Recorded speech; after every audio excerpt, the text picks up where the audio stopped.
Welcome to GLHF, the world's first podcast in video games, and the first podcast today in Bloxburg of Roblox world. This is... You ever visited this place before? Actually no, but this is, like, very classic Roblox from what I understand. Or at least there's, like, a couple of these, town sims where everybody is just, like, well, they're getting on the computer to pretend that they live in the real world, yeah. I suppose. Getting on the computer, and they aren't on the computer. Well, and there's it reminds me of the, like, I feel like once Minecraft Online took off, there ended up being these, like, 5 or 6 main, like, places on Minecraft servers people would hang out. Oh my god, someone's driving a taxi behind you. Wow. I know. And this is like one of those, I feel like. This is like one of the places that people come and they hang out and they do fake jobs. Though we're not seeing that many people, actually, for it being a social hub. Yeah, I don't know, like, how many people they allow in a server. Maybe we're just in a quiet one, but there's not a lot of bustling activity. It's also the kind of thing where I think a lot of kids get on here and get a job for about 3 minutes and quit, Right. They get a little taste of what's to come. And not dedicated. How not fun it is. They're not dedicated about 3 enough minutes of fun to the simulation. Yeah. Do you think you'll ever get another job besides from YouTuber? I think so, this yeah. is it for you? You think so? Really? Yeah. Wait, this is a surprise to me. I mean, I is can't. This a real... Nobody's a YouTuber forever. Unless no, but you, like, most of them, it's like you become a YouTuber, you make enough money, I guess you put it in like an investment account or whatever. You sort of half retire because that, you probably could, once you get to a certain level, you can mosey off of like 1 or 2 videos a year, which is like sort of this semi-retirement that a lot of YouTubers are in. But okay, fine. What job are you going to get? You going to go back to Sonic? What are you going to do? Yeah, I'm going to go back to Sonic. No, right. I wouldn't mind having another service job just for fun and like socializing reasons at some point. Yeah. Even I always just feel bad saying temporarily. that, but it's so true. I feel bad for people who like have to work them, and it's a nightmare because obviously we've both done that before too. I know it sucks long term. I just want to get one because it's fun. I know it sucks long term, and it like also probably sucks to hear me say like that'd be fun to do for another summer or something. Yes. Like just temporarily for fun. Like I realize that that's a lot of people's way that they pay their rent, and in that situation it does suck. I will fully admit that I'm privileged enough to have only ever had service jobs as like it wasn't my only income, like I've had. Oh, really? At any point? No. Oh, I guess you were in school, so it's like it was just kind of like a other thing. Yeah, I mean, because I had summer jobs during college. Like one summer I went home to Oregon, but I still had to pay my rent in Philly because I couldn't find a subletter in time. So that's why I got a job once. Sucks. But in that case, I was like Dang, staying you just with have to family throw your money still. away. Oof. So I'm just saying I've never had to fully like pay my own rent with only a service job. I had scholarships for that when I was still in school. Yeah, but it is true that they're fun and they are good. Maybe you could do it and just like donate your wage to all the other employees so that they make slightly less than minimum wage. I'm doing math in my head to figure out what you just said. Like, just give all your money. Or you could maybe give it back to the restaurant. You could just say, don't pay me, I'll work for free. Oh, of course. Every boss would love that. Right. They would keep you on payroll and then just pocket all the money. No, and then but later you could sue in all them in a class seriousness, action. though, I can see myself having, like, multiple other careers. Because I think what kind of blew my mind open when I quit grad school was that, like, you can literally just change what you're doing at any moment. And that is, like, fun and exciting to me to think about. That I could have a whole other career after this if I want to. So do you think it would be public facing? Or do you think you would be someone who'd be like, I am going to now go back and get my master's or whatever, but on my own terms, and then maybe be a teacher or something? No, so teacher is my main one. I think I don't want to say like specific years. I don't know exactly. We'll see how long YouTube lasts and is like fulfilling for me. But I definitely want to go teach something in K through 12, maybe high school. Wow. Dang, imagine that. That'd be crazy. Did you have any teachers in school who had like everyone I feel like had a social studies teacher that used to be like in a rock band, and you like discover it as a kid and you're like, oh, that's crazy. Did you have any standout memories like that of teachers?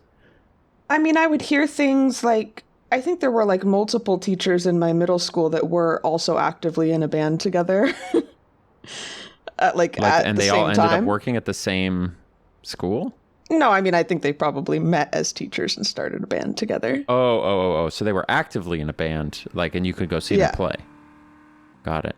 But yeah, like, you grow up and realize teachers are humans too, with like other hobbies and like things that they do and past lives. It's weird. It's a weird thing when you realize that about your parents, because you're a kid, right?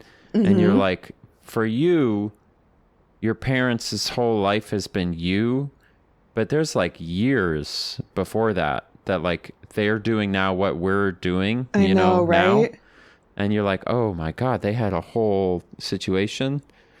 And I didn't care at all as a kid. I just whined at them and I asked for things and I had no knowledge that they were both human beings. And now I do, which is a fun transition. But I mean, yeah, that's the thing is now you do, right? Because you grow up and learn that and then become like more on equal footing with them. But it is natural that like kids are completely dependent on their parents. I mean, isn't it like a psychological thing that kids don't even understand that they're like a separate being from their mom until a certain age, I think. Like, because they're so... Like from a certain age as in 9 months from conception? Or like very certain young, ages in like 15? No, yeah. Like there's like stages of like babies where they realize that they're actually like separate from their mom. But I feel like I've heard people say that that's like 5 years old. How would we know that? Because that's like that thing people say like, oh, did you know that cats think that you're just a big weird cat? And I'm like, how does that can't be true. Like they maybe think of, or maybe what we're saying is they don't actually even have a conception of like their selves or other things. Like they just see everything as just a thing. I think it's the same thing as like them learning to have empathy for other people. Just that like, just the realization that other people have their own separate mind and feelings and stuff. Because when you're really about human young, beings again. Yes, yeah, not cats, because cats don't do that. No, but yeah, so I think that's a natural process, but that's something that's cool about growing up is realizing that everybody is just people. Actually, did you ever have a moment? I feel like I'm interviewing you for some reason this episode, but did you ever have a moment where you realized that you're better at things like than your parents? Because when you're a kid, you kind of think that your parents are like invincible, sort of, or at least depending on obviously the nature of your childhood. But like realizing that you're now more competent in certain ways than them is, I feel like, really interesting and I think kind of cool. Did you ever have that moment where you were like, oh, I'm actually like a better driver than my mom? Like you think of them as like, oh, that's how you're supposed to drive because it's your parents. Well, first of all, like, my mom listens to this podcast. Hi, Mom. So you never say such a thing. Yeah. What are you better at than your mom? Let's get a list. And what is she better at than you? That's what I want to know. I don't know. I don't know if I've ever thought of it that way exactly. But I know what you mean about like just... I remember realizing it because when I was a kid, my dad, I would always talk about how he started to learn to fly planes. And then he unfortunately had a little disease called diabetes. And they said, you can't be anywhere near a plane anymore, son. Get out of here. You can't fly a plane with diabetes? You couldn't back then. You might be able to now. But then he would always talk about it and be like, he seemed like this infallible source of aviation knowledge, Right. But since then, I've now gotten my license. Sure. And I took him flying at one point, and I had that realization that it's like, oh, I'm just better at this than him. Like, I know more about this than him. Yeah. And well, because now you've spent more time overall probably on it than exactly. you did. Yeah. But I don't know. I guess in my mind, when you're a kid, you don't realize that that's a possibility right away. And you sort of learn that as you grow up. Mm-hmm. And I think that's probably very gratifying as a parent, you'd imagine, unless they're like really egomaniacal. Sure, I think that's what they want. But also, suck it, Austin's dad. You don't know exactly. anything. You try to, you get in a plane, I'll get in a plane, we'll see who does better. You try to we'll land see this who thing. Survives. Pops. Yeah. Okay, those are all my questions for you about your parents. Okay, yeah. Thank you for the interview. You're welcome. I did have a question for you if you feel up for talking about this. I noticed. Yeah, I'm aware that you're currently traveling. You said you're in a hotel right now. I'm in a hotel in Eden Prairie, Minnesota. Technically Minnetonka, which is let me look up where that suburb. is. Minnetonka. It's just like the middle of nowhere. We wanted it because we're traveling with our dog who has a lot of anxiety and trauma and stuff. Oh, you're taking the dog. I know. That's why we drove across the country. That's been a heck of a journey, let me tell you. Yeah. No AC in the South in the middle of summer, not a good move. Just don't do that. That's my advice. You don't have AC in the car? No, it's a really old What the hell van. are you doing? It's actually, for the people who watched my most recent video about GTA San Andreas, the van that we drive is a 1992 Chevy Astro, which is the van I used in that video, and that's why I used it, that's the connection. So I actually knew how it felt to drive that car in real life. But yeah, no air conditioning. It was hot as hell. It's finally cooled off, but you're talking 90, 95, 100 degrees. Yeah. In a metal box. And then keeping the dog cool we were stopping constantly. We're talking ice packs. We're talking cooling mats. We're talking fans. And I think actually she did better than we did. But yeah, it's been a real journey. So I'm up here in the north, the great north, once again. God damn. When I lived in Indiana, I had a coworker drive me to work one time that didn't have AC in his van. And that was like a 15-minute drive, and I thought I was going to die. You can, the human body's capable of many things, and you can definitely withstand a lot. I got in the car. He said, "Oh, by the way, I don't have AC." And I was thinking, man, if I had known that beforehand, I would have taken the bus. You heard the vine boom sound, and it zoomed in. You said, "Oh no." Yeah, it's not great. You drink a lot of water, and I bet because it's just leaking out of you the whole time. Truly. You drink a lot of water and you never pee. That was my experience. That is a long ass drive too, because I'm looking at where you are. Dude, you're telling me. I'm not going to get into specifics, but do you remember that time that we hung out and we ended up going to the ER for a reason? I don't remember if we talked about it on the pod. Do you remember that? Yeah. Well, let's just say something similar happened again, only it was midnight in the middle of the woods in Tennessee. Oh no. And so then it ended up getting squished, and I ended up doing because she was unfortunately on a what are they called? Like an opioid painkiller type drug. Oh, yeah. Can't drive. Oof. So I did one 14-hour driving day when it was 100 degrees out. But you know what? As a man, I just took that on the chin. I toughened up and I got it done. Oh, and God. We ended up, and then the last few days have been beautiful and wonderful. We went up north and stayed in a cabin on a lake and canoed and blah, blah, blah. We had a great time. Okay. So we're big chilling now. But yeah, I was wondering, I noticed a few days ago you went on a bit of a tirade against Airbnb. You said some very choice words about that. That was at the peak. That was after the 14-hour driving day. We got to this. Honestly, what it came down to is fundamentally there's something mixed feelings wise about Airbnb in general, because there's obviously a version of it that everyone's fine with and a version of it that everyone's not fine with, right? And there's some line in between. So, you can go back and forth on the sort of ethical existence of Airbnb, but then there's also this second layer of now it's not only is it that, but it's, the meme is you pay a $500 cleaning fee, but then they make you clean the whole thing, Yeah. And it was a little bit of that. And then ultimately what it came down to is I was just in an Airbnb that really wasn't suited to what we needed out of the Airbnb given our circumstances.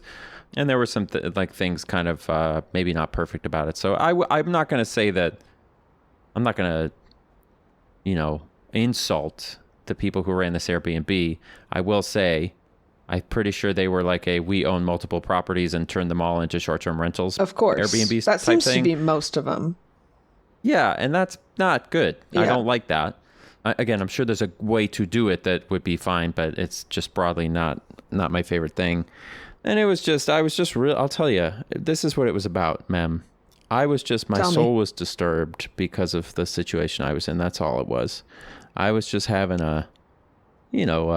I was in my feels, as they say, and they weren't positive. I was in my negative feels, and I had to get those out.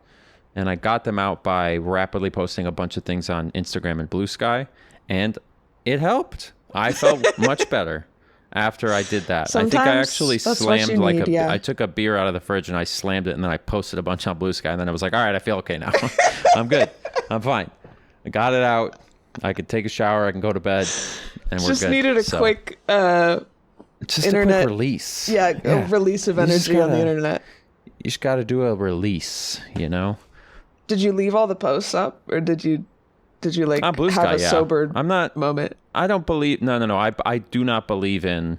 I get sometimes I look at what I post when I've had a few drinks, and I'm like, that's really cringe. But I really firmly believe that I should never take those things down. I think it's important in my heart I delete things when I get emotional on the internet.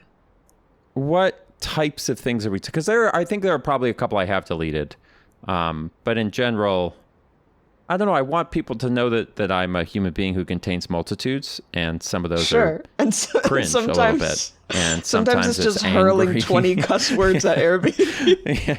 Well, to be fair, now those were lyrics to a song. I don't know if you're familiar with that song, "Suck a Caribou's Ass" by Wesley Willis, but if you're not, you should listen to it. But those were all. That was just me. I thought that was your own human creativity. No. That was human creativity, certainly, but it wasn't mine. That was just you could call it an homage to the late great Wesley Willis, rest in peace. Okay. Rock over London. But no, "Suck a Caribou's Ass," "Suck a Hyena's Dick," well, "Suck a Doberman's Cock." These are all things that I didn't come up with personally. Yeah. This is from a song. No, the cleanup of the Airbnb is so stressful for no reason. Like when they have like a binder, I just remember I had family visiting Oregon a while ago, and they stayed in an Airbnb, and I like stayed with them for a night, and I was there for the cleanup. And we were it was like trying to decipher codes, what they wanted us to do, because they had a binder in there with instructions, but then they had different instructions that they'd texted us that kind of conflicted. Yeah, do they know how people feel about them when they do stuff like this? Like, are they aware how... I'm sure, but I think they feel crazy it seems? Very entitled to it for some reason. Well, ultimately, it's they don't get punished for it, right? Like, people still do Airbnb. Yeah. So until that stops, they're not going to change anything. But I do wonder... I think they relish in, like, giving the customers bad reviews because they didn't follow their, like, hieroglyphic instructions. Oh, that is true. I forgot they can review you. I forget that I have to, like, jump or something to stay connected. Yeah. Make sure you're... All right, well, you know where I am. I'm on that goat. They're probably kicking us out because they're like, what's up with these bots that just get on and sit on a goat for an hour? That's who we are. But you know what? That's what we do. Okay, I'm on my long journey back to downtown, but... I'll tell you, going to an Airbnb with those rules that's the first time in my life that I've now done. You know how like rich people, they do the thing where they're like, well, I want to speed, so how much is it to speed? Like, what's the fine? And then they just go, oh, it's worth it. I do that with Airbnb cleaning things now. I'm like, what's the fee if I just don't clean anything? Just deal with it. And I'm like, but the problem is the fees are like $500. I mean, that's not like that's crazy. That's insane. I've been more into... If it was like $100, I'd be like, you know what? Fuck them. I'm going to make them clean it. I'll just pay the $100. But it was $100 per, obviously I would never do this, but, it was pet friendly because we have a dog and they had a fenced yard, and they said it's an additional $100 fee for every poop you leave in the yard from the dog. What? I would never leave a poop in the yard, but I thought that was pretty egregious. And I suppose what it is they're just trying to strongly discourage people from doing it because in their mind, I think the Airbnb owner's mind, kind of like some landlords, not all, but some, you kind of know the opposite of this, I think in some ways. The worst thing for an Airbnb owner to have to do is any work. And so anything they can do to not have to do it, I think they probably will make the fees as high as they need to prevent that. So yeah, until people stop going to Airbnbs, they'll keep doing it, and I'm blessed to say that we canceled all the rest of the days at that Airbnb, and we got a hotel because, hotels are great. They're clean. I was going to say, I've been a big hotel person lately. They're just better in every way. Like, the only way you lose on a hotel sometimes is location. That can sometimes be annoying, but in every other way, hotels win over an Airbnb. I guess you can't have a party in a hotel. And sometimes you can have a party in an Airbnb if you really want to. But why would you want to? I don't know. Whatever. You can have a party in a hotel. It's a matter of willpower. That's true. You can. But like, let's say you want to have a bunch of friends over and sit outside on a fire pit till 2 a.m. and, whatever. Yeah, hotels, you can't really do that. Sure. Per se. Like, there are some things that having a house can be helpful for. But, then maybe you just have to live somewhere to have that privilege. Maybe you don't get to do that in a city you don't live in. That's just my thought. But it's not a real thought. I don't actually believe that. I'm just exploring. Does my character look depressed now? Because it says I'm starving, and I looked kind of depressed while I was walking over here. You're staring at the ground, kind of. Like you're looking, and your feet are kind of turned inward, like you should be kicking the dirt and putting your hands behind your back. I see. Like, oh, golly gee. I'm not sure what to do about that. I could sit on the goat next to you. All right, I'll look at you over there. And we'll both just be looking... Can you look at me? Well, I am looking at you, but it looks like you're looking forward, but... You know what? It looks like you're looking forward. What if we fine. just look at ourselves now, and then now Ethan can swap, now he has to think of it opposite. Oh, sure. Okay. I'm looking at me on the goat now. All right, I'm gonna and look we're at just me. having a conversation while it's like we're riding side by side horseback across an expanse, and we're talking on the journey. Okay, well, I have a... what have you been up to? What do you got? Well, I have it's not about me, but I have a news story from, like 2009. It was news in 2009. Balloon and I Boy? wonder... No. Huh. I feel like there's a high chance that you've heard this before. I hope you haven't. It's possible. I wasn't paying attention to the news in 2009. I didn't even know that there were any financial difficulties. So no, it's extremely relevant to your journey from New Orleans to Minneapolis, because this was a journey from Minneapolis to New Orleans that happened in 2009. An attempted journey, I would say. You've piqued my curiosity. It's a really short article. I would like to just read it, and then I have like a reveal at the end. And maybe we'll just do this for the audience if you have heard it.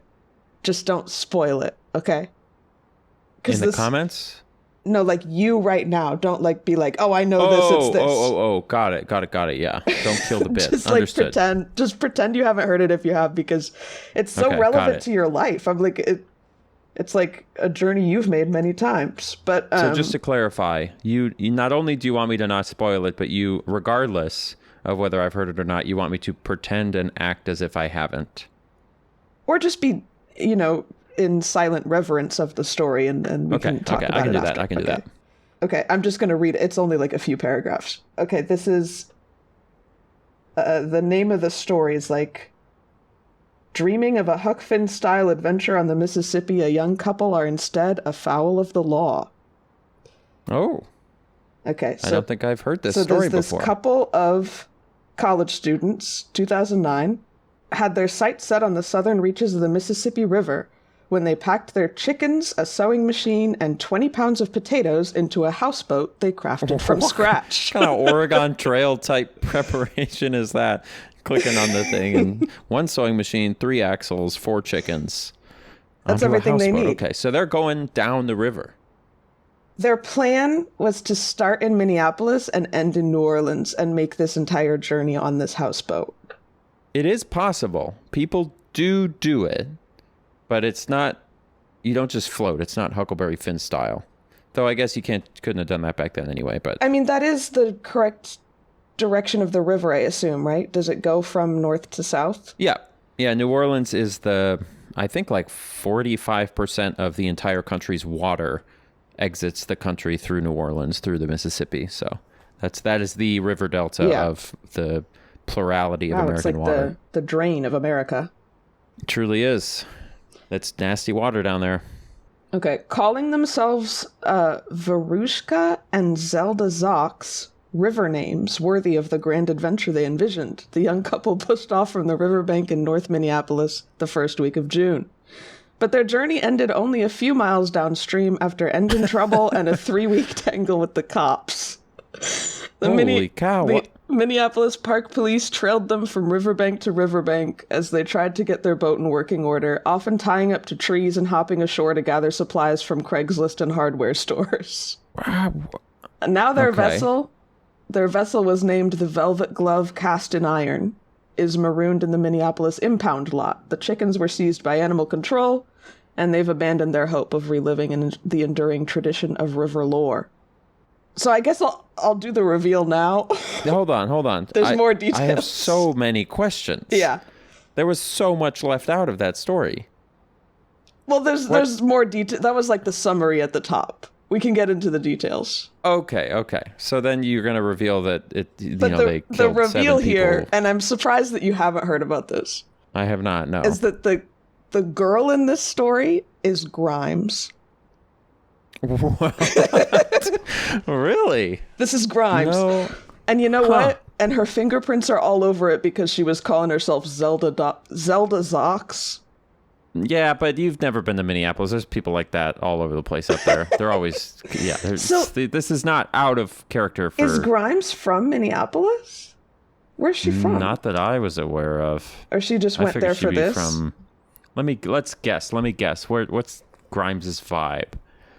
I could see her being... weirdly, she's almost like too weird. I could see her just straight up being like L.A., potentially. Oh, no, I forgot. She's Canadian. She's from Vancouver. Oh, British Columbia. Okay, so my second guess was going to be like a Seattle kind of an Oregon thing, potentially. And there's some overlap there, so, okay. Vancouver, Seattle, Oregon, Portland, it's all the same. Okay, so she... That's very interesting. Why? So they have a picture. Do you have more information for me on the crimes committed?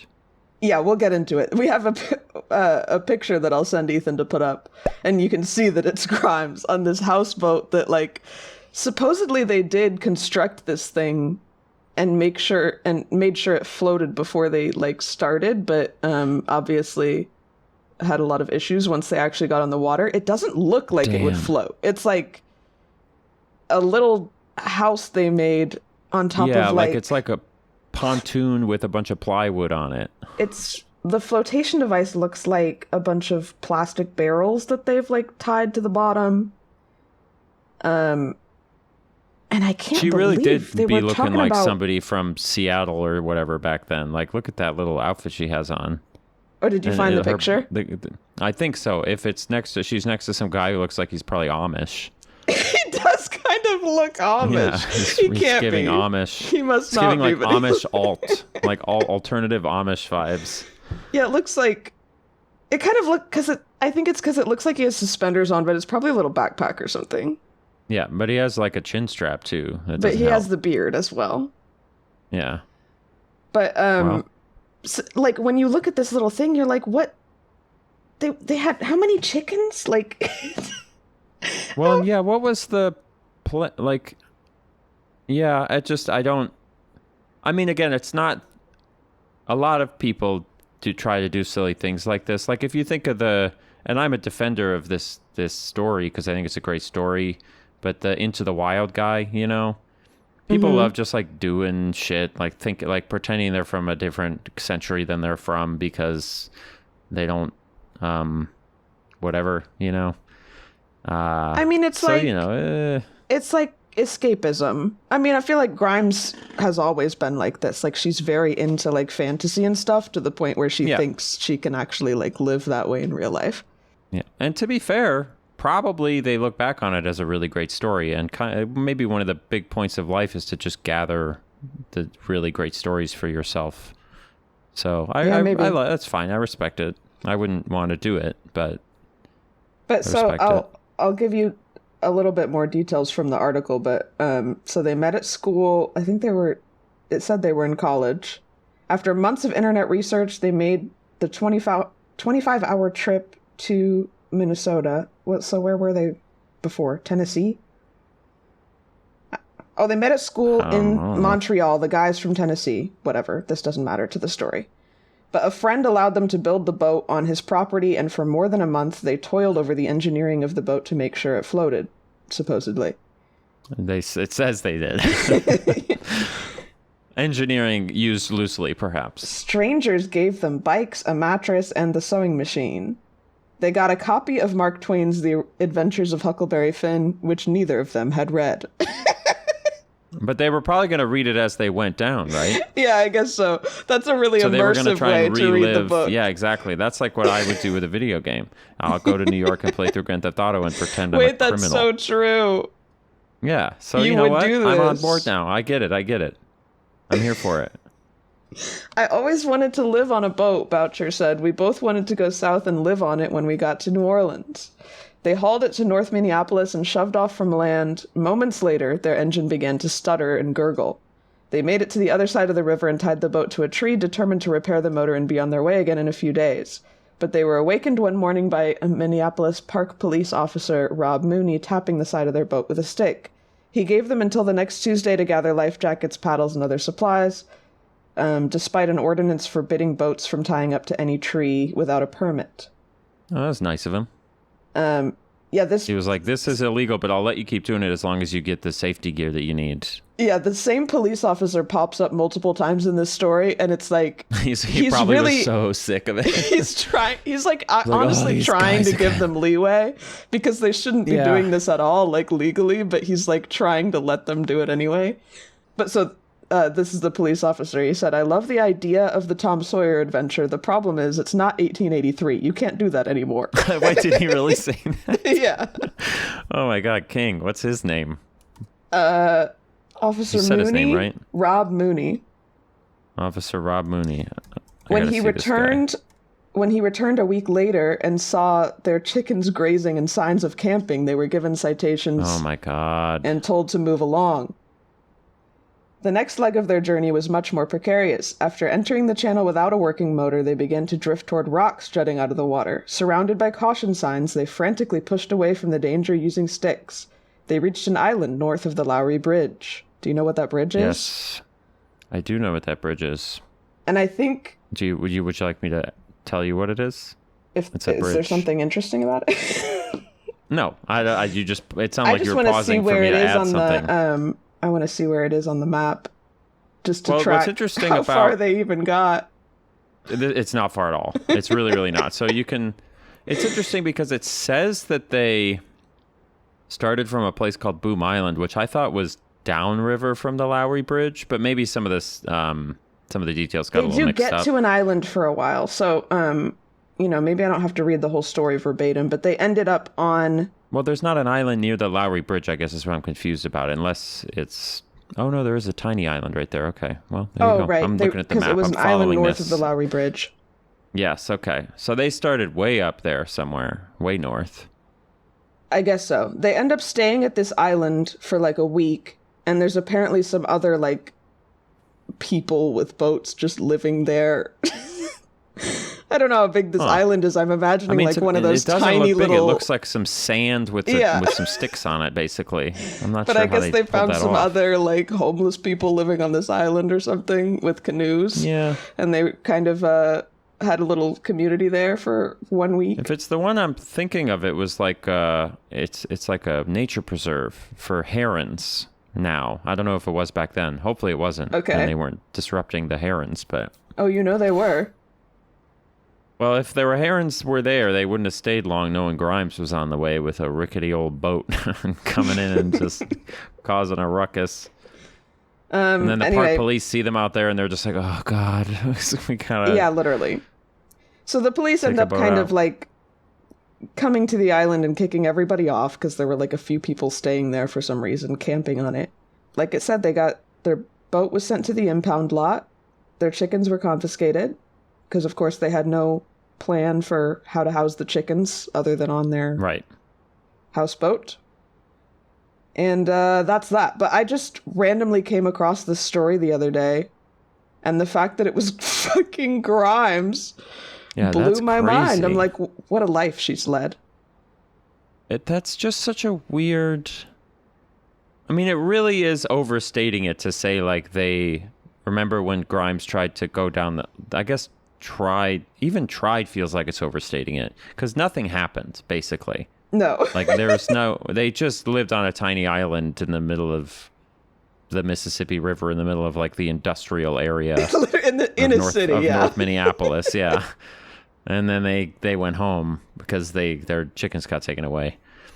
I also I am curious, how does it work to live in a houseboat? Like, can you just roll up to New Orleans in a houseboat and be like, I want to live here now? Surely you need like a... Surely not. There's probably like permits it's like an and stuff RV. There must be like places that you have to... You probably need somewhere specific to park that you're like allowed to be. But I am adding this little island where they supposedly stayed for a week. I'm adding this to my Google Maps because I add all kinds of things to my Google Maps that I want to visit someday. And if I'm ever in Minneapolis again, I think I'm going to go here and make a pilgrimage to maybe this I'll tiny see if island. I can get up. Wait, you could go there. You could go there now. I could. I mean, it's not like the most like exciting area of the city, I would say. No, but I just want to visualize it. I wonder how close you could even get. I could probably get a picture of it from the Lowry Avenue Bridge, I suppose. But we'll see if I get up there. I don't know if I will, but if I do, I'll snap a picture and I'll imagine Grimes out there. Maybe there'll still be people out there, you know? I'm labeling it on my Google Maps, Grimes houseboat spot. Just that little island. That's where it was. Well, and we could... Maybe what I'll do is I will take a copy of the Grimes story and do that I haven't read yet and go on a houseboat and recreate the Grimes story, but I'll get even less far. It'll be 10 minutes and I'll get arrested. Yeah. And then someone will take that story and we'll just keep cycling it. Yeah, and then eventually somebody will just be like dipping a toe in the water. And that'll be their experience. They'll just... Exactly. And they'll dip their toe in the water and then shoot somebody and then get arrested. And that's the shortest version of the story. Do people swim in the Mississippi in Minneapolis? There are little places you can. A lot of people will be like, oh, it's too gross. Don't do that. But, I mean, compared to... It can't be that gross at that point. I mean, there's a lot of like farms and stuff. That's pretty near the beginning of it. You would think that would be cleaner than further down.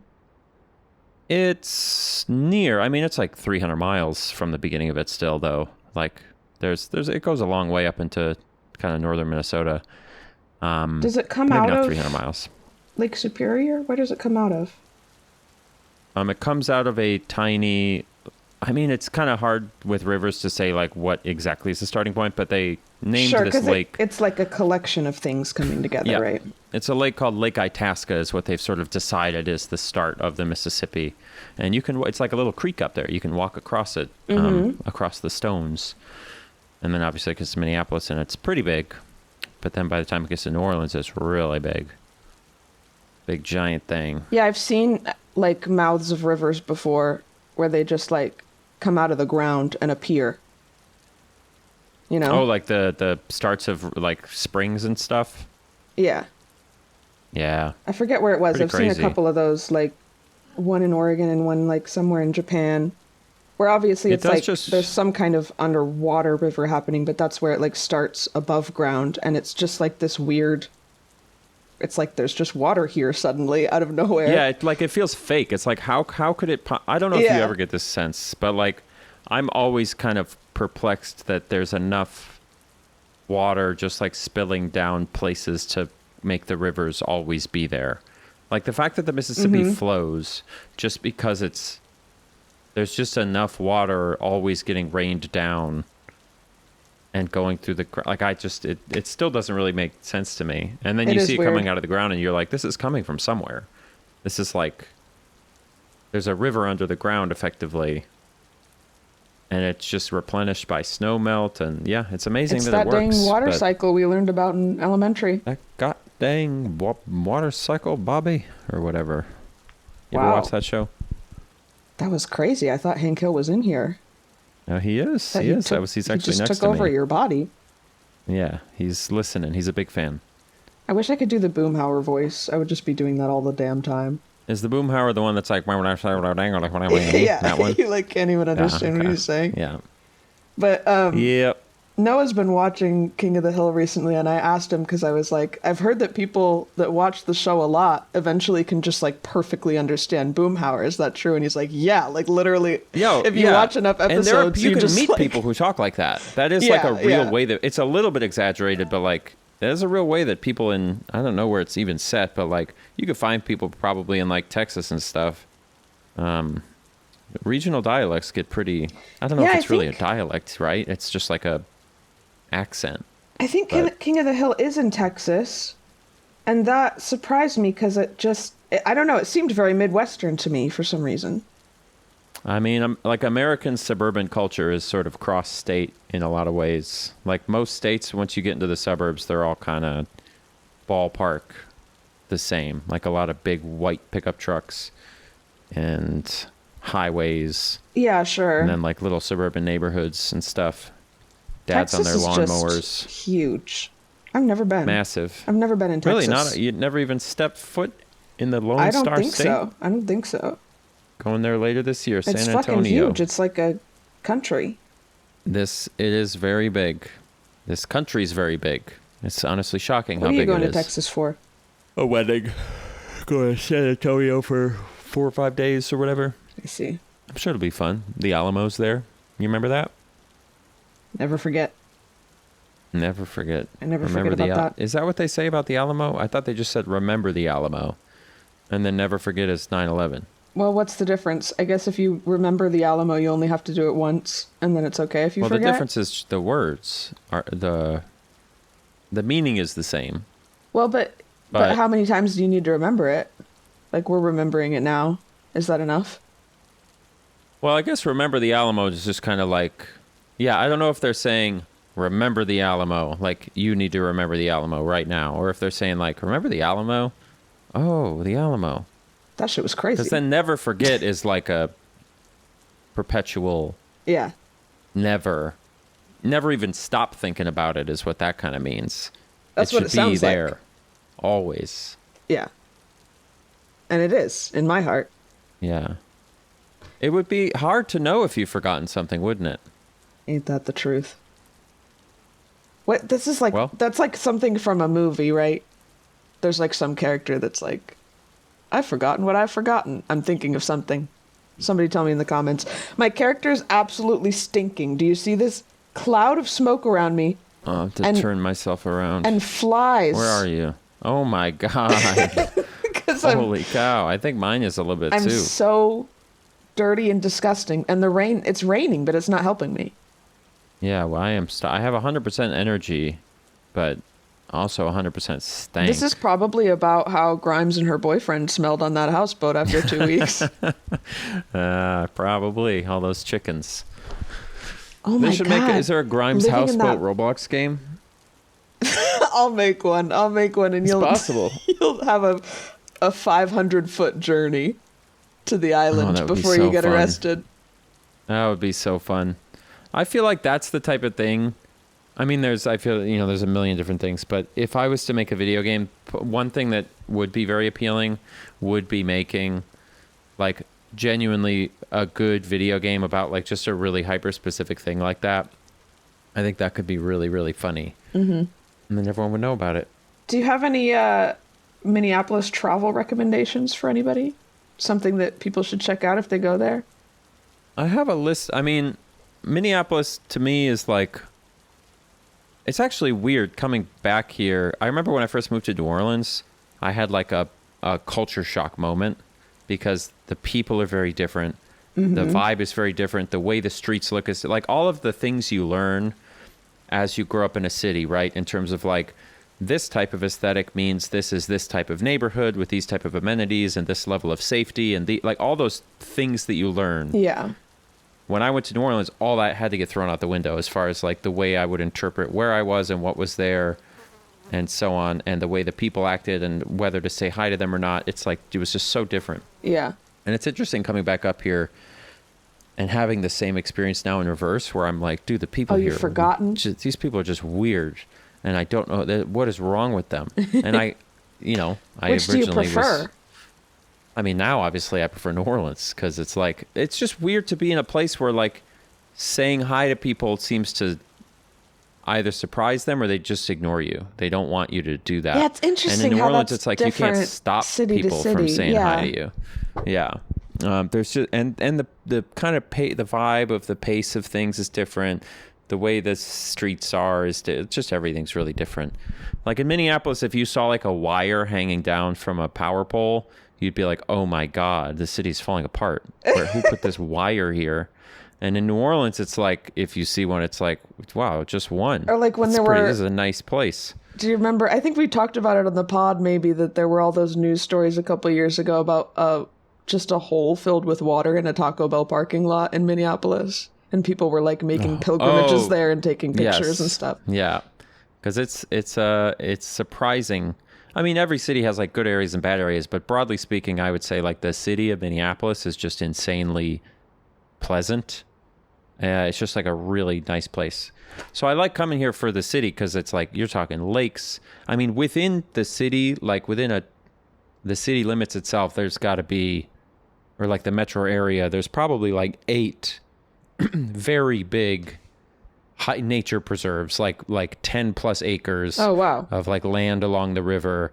And then I think in Minneapolis itself, it's something like as part of the city's code, like the ordinance, is they had to build one park every square mile. So there's just parks everywhere and public spaces. That is nice. And the food is really good. And yeah, it's just a great city.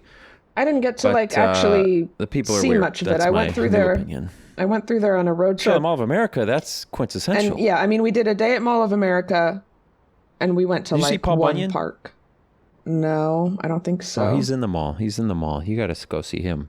Maybe we did. That's a recommendation. Okay, go meet Paul Bunyan. I don't think he moves anymore, but he used to move. Wait, what do you mean meet him? Is it like a guy in a costume or just a big statue? No, it's Paul Bunyan himself. He's about 80 feet tall. Yeah, we saw the statue. We did. Where was he? I don't remember. If you can, that you would remember, because he's in a very specific place. You would remember. You didn't meet him. You didn't. I'm not going to tell you where he was, but you didn't meet him. Is he in the log chute ride? Yes. Okay. Because in that case, I think the log chute was closed that day and we couldn't ride it. Oh, boo. Well, that's how you meet him. Oh. There's the log chute ride. It was the only ride, maybe not the only one, but Nickelodeon Universe in there, the theme park used to be called Camp Snoopy, and it was all Snoopy themed, like Peanuts.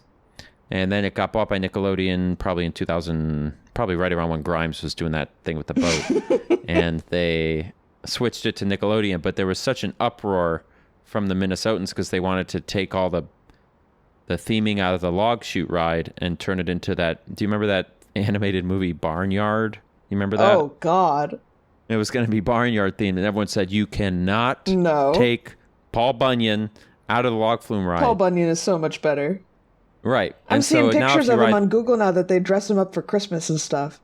Sometimes, yeah. But my understanding is, as a result of that, the people running it, they're just waiting for Paul Bunyan to deteriorate so they can get him out. So he used to like move and talk, and I think now he just is a static. They're just like letting him rot away. Yeah, but maybe not. Maybe they'll fix him.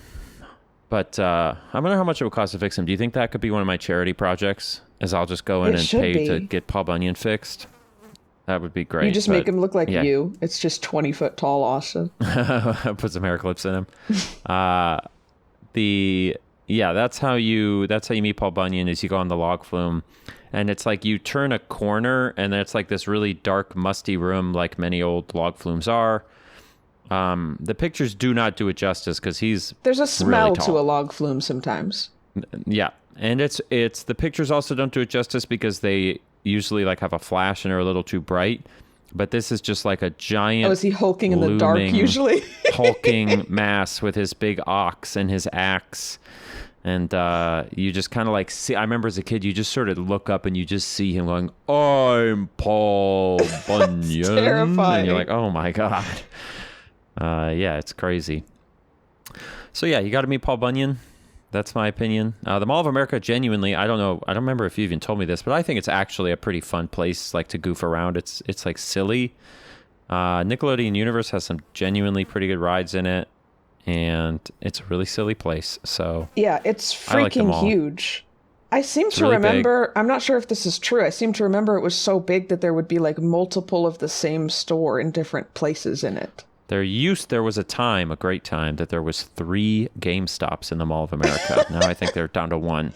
It's so big. Because we were trying to just like, we spent a lot of time kind of walking around window shopping and just kept being like, we're just walking so much. This place is huge. Yep.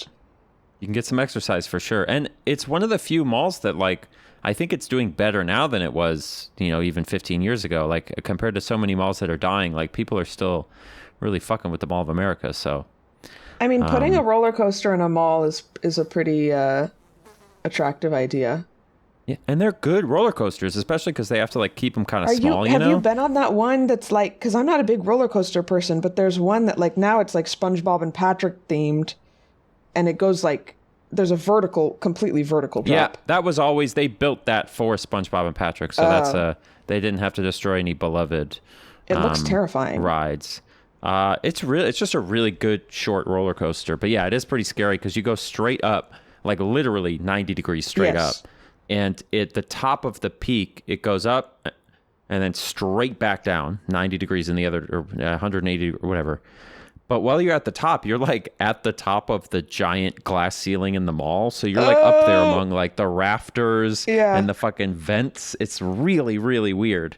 And I feel like the Mall of America probably gave me some of my like love of those types of weird places, is because in some of the roller coasters, it would just like, they would end up in these like slightly weird little corners that it felt like you weren't supposed to be in. And that's the difference between like places like Disney that are really protective of like maintaining the magical vibe, and other places, because there are just theme parks where the whole thing is, it's just, you like to go on roller coasters. You literally only need like a track and the cars on the coaster, and it doesn't matter what the scenery looks like.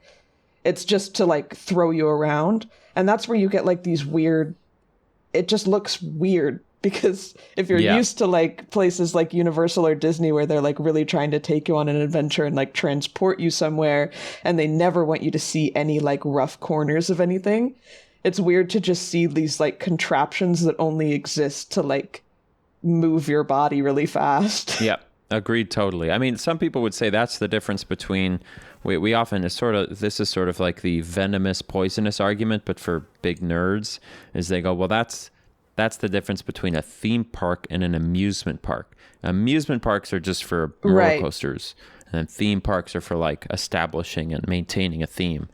But then you have things like Ren Fairs, which are theme parks, but also have those very weird corners that maybe you wouldn't otherwise look at. So yeah, Mall of America is great.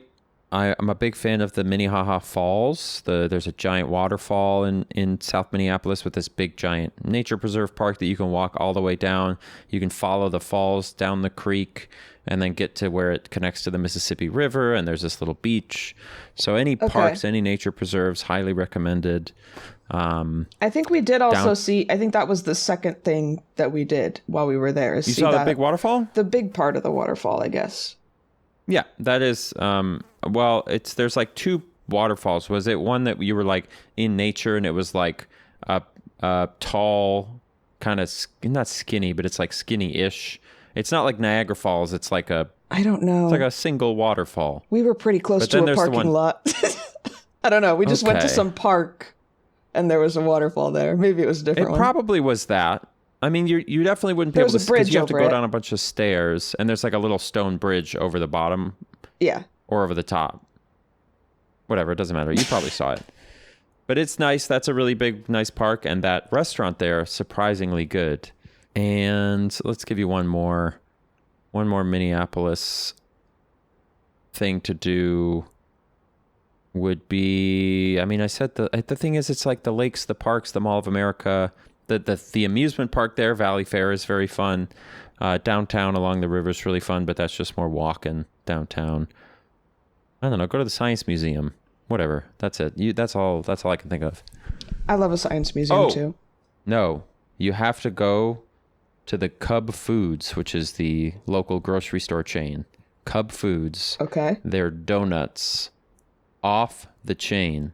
They're This is the donuts, real grocery insider store information donuts. that we need. You would never guess, but these donuts are still my favorite donuts on planet Earth. Is these donuts from Cub Foods? You're making me want specifically donuts the now. one in South Minneapolis, but I think all of them do a decent job. What flavor? My goodness. I always go for like the just vanilla raised donut with a bunch of sprinkles and frosting on it, but they're great donuts all around. All their donuts are great. So go to the Cub Foods grocery store and get a donut. That's the real, like you said, that's the real insider knowledge. Yeah. Because there's certain things you only know if you live there, that's like one of those things. Yep, that is definitely. I actually had a really funny experience once where, do I really want to, if I say this, then never mind. People will know my last name, unfortunately. So never mind. I'm not going to say it, but there was a really funny experience I had, just so you know. I believe you. Do you want to cap this off with a single viewer email that I found just now? I would love to. You found it, like you said, found, like you were just walking and it was on the ground. I find them in the inbox, and we have had, I don't know, 5+ new people say that they're willing to be either UK or Australia consultants for the show. Did they leave their phone numbers? We got one more phone number. The rest of them were just emails. Okay. One of these days when I'm not using my phone as my internet hotspot, during the pod, if we ever have a British question, I am going to pick up the phone and call one of these people. So if you guys got to be ready. Yeah, if we have multiple numbers, we have like a whole panel of people to consult. Yep. You just give them a ring Next and say, time we hey, have a I got a British British question for you. Yeah. And Frank, are there any other consultant type people we need? If there are, we can just obviously say it and get more numbers. But imagine we just have a Rolodex of random people to call. I'm honored, honestly, that the British people are still like watching and appreciating the show. I feel like I'm glad I haven't insulted you too much. Like you're okay with still watching this. No, they can't. They have thick skin. The Brits. Yeah. Because their whole existence is being made fun of, especially now. So they're good at it. And they're good at taking it. Genuinely, I'm not even like making fun that much when I talk about how like I love your silly little words. I do love them. What was the one from last week? Whinge? Yeah, whinge. Or was that 2 weeks ago? For like whining. Yeah. Because you guys really do just have a lot of words that are like twiddly-dee. Wait, this is a question for the British people. If only we could call them. But I want to know, what are the American words that they think about? How we're like, those weird British words. That's a great question. What are the ones that we say that maybe, is it just like American wine words?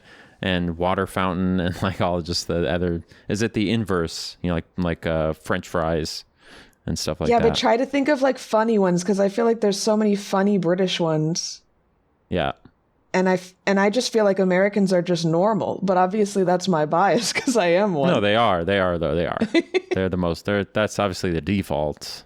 Like, if not, why would we be the best and the most winning? It's like when people say there's an American accent. I'm like, it's not an accent. I just don't have an accent. That's a joke. I know it's and then you play a clip of Boomhauer. There's not an accent in America. Yeah. Anyway, let me quickly question. This is actually about video games.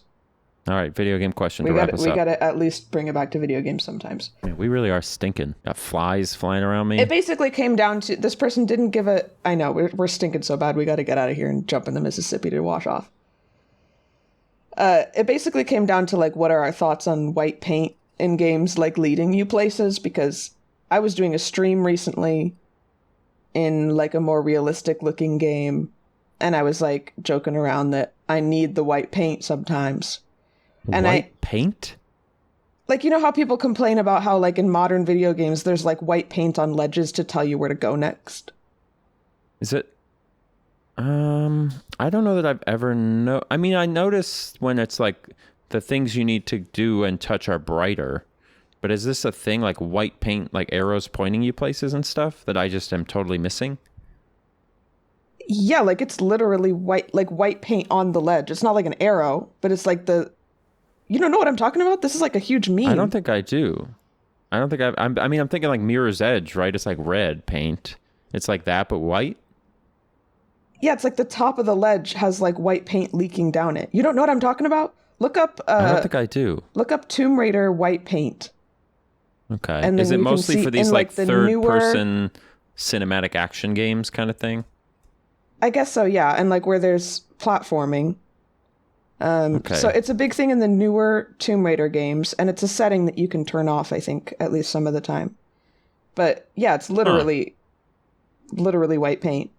But oh, interesting. And it's like you can set it, at least in the one that I'm seeing right now, Shadow of the Tomb Raider, you can set it to be like brighter or darker depending on how much help you want. Yeah. I mean, I can't believe you don't know about this. This is such a I can see video game thing. It's not just Tomb Raider. I mean, I guess I just looped that stuff in with the same thing of like, ideally, you're building an environment that leads you to have an intuition of where to go without having it to be so explicit, you know? Mm-hmm. And this is just kind of like a version of that's like slightly diegetic. So it's like in the world as opposed to just having UI pop up. So I guess it's better than UI popping up, but maybe it's not even.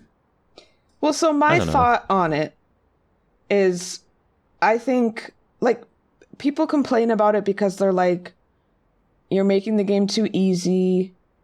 But I think that the white paint, obviously, especially with like these high budget games, they're playtesting it a lot, and they've decided that this is necessary. I think that it's a natural consequence of graphics getting more realistic, so it's harder to discern what you're looking at. Like the old Tomb Raiders, everything is blocks. And so it's very clear like what you can climb on or not once you get used to like the mechanics of the game, because it's like so cartoony and blocky. Yeah, definitely. Same thing with like something like Mario, obviously, that's just all bright colors and clear platforms of where you can jump. So when you make the graphics more realistic, and then as a consequence of that, you don't have a consistent like physics or platforming system, because you're just like, 100%. Oh, it just looks like I'm actually in the middle of the woods or on a cliff or something. They're not going to make a consistent system for you to be able to climb all over the cliff. You're only going to be able to climb where they allow you to climb. It's much more linear in that way. So because you're not given visual or logical information, you need the white paint. And I think it's fine if you want to turn it off and spend your time like squinting at the screen to see what kind of looks like it could be interactable. But I think it's reasonable to put it there. I think it totally depends on what is the point, because like you have to have some way of knowing what you can climb, especially like you said, it's a game that it's game design. It's a linear game, and if it's not like the point of the game is to find out where you have to climb. That's not like the fun part. And so at that point, you just have to make it obvious. Of the new ones, anyway. Of the older Tomb Raiders, it was, but that's because there was a very consistent system for it. That's one of the reasons that I do love the old Tomb Raider games, is because everything is on a grid system, and everything is either like a rectangular block or at a certain angle, and you learn from playing like which angles can she run up, which ones is she going to slide down, and you learn all your different moves. And it's like a wholly consistent system that you can apply to every level, and you know like exactly how many blocks she jumps and stuff. So that's part of the puzzle of those games, and that's why I like them. But you can't create that kind of system if you're doing hyper realistic graphics with like trees and boulders everywhere. So it's kind of all you can do is to put the white paint. Oh, I'm trying to think, is there a game that has solved that problem with that? Because it is, the white paint is got to be a product of like, there were certain like Assassin's Creed games, or like maybe some of the Uncharted games where they were kind of in the same vein, right? Like these 3D adventure platformers with the climbing on stuff, but they hadn't invented white paint yet, apparently. And there were these moments where you'd be like, oh, it very much looks like I can jump over here. And then you would jump and fall to your death. And it was annoying. Mm-hmm. And it wasn't like, oh, I made a mistake. It was like, oh, this thing looked exactly like the things I felt like I can jump on. Yeah, and which that's is just problem. Frustrating. And so, I suppose if you want to have that art style, a realistic art style, you have to have some way. Some games will be clever about it, where it'll be like, The Last of Us is really good at this, as far as like communicating to you what you can climb on and what not without having to use white paint. But it takes a really subtle like understanding of what the player's looking at when, what types of surfaces you're going to have and not have, what things you're going to like cover in moss versus not. And like, there's just a lot that goes into it. And so I can understand a game developer being like, yeah, the fun part of this isn't the climbing part. And maybe that's, you know, sad, obviously, if you like the old Tomb Raiders, but that's not the fun part of the new ones. So let's just put white paint on. So then you get the visual fun of climbing without any like the annoying, stressful part of not knowing what you can and can't climb. So it doesn't bother me inherently at all. I think it seems totally fine. But like with anything, you just have to design your game around it. So, but I like the idea of a game that's made out of rectangles like the old Tomb Raiders. That does sound more fun. The closest that we have to that kind of thing now with like a consistent system is probably games like Breath of the Wild, where you can climb on anything. Yes, and again, that's the other way you can solve that problem, right? It's just like literally Link can stick to anything, and then you don't have to worry about it. Even that, though, it's not such a hyper-realistic style, so it is still easier to discern with your eyes, like, what's going on.